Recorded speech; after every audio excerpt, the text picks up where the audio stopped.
Hello mga mi! Welcome back to my mini vlog. So for today's mini vlog, ayan, samahan nyo nga akong i-organize itong aming mini living area.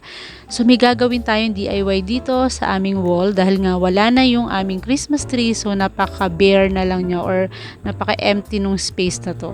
So bago nga ang lahat mga mi, ayan, natitiklopin ko nga muna itong kumot. Ewan ko nga ba kay Adam kung bakit lagi niyang dinadala dito itong aking kumot.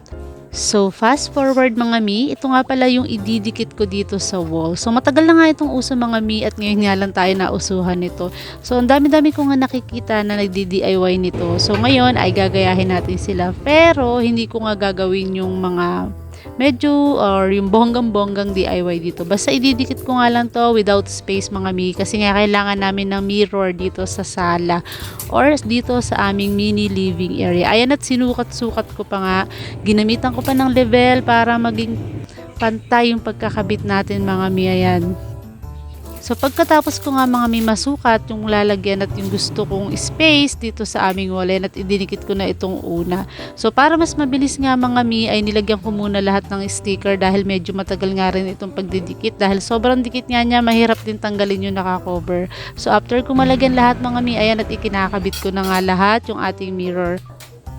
For your reference mga mi, ang sukat nga nito is 20 cm by 20 cm at 4 pieces na siya for only 99 pesos. So kung bet nyo rin try ito, ilalagay ko na lang yung link sa comment section. So ito mga mi, at nailagay ko na nga siya at inaalis ko na nga yung cover niya na super satisfying.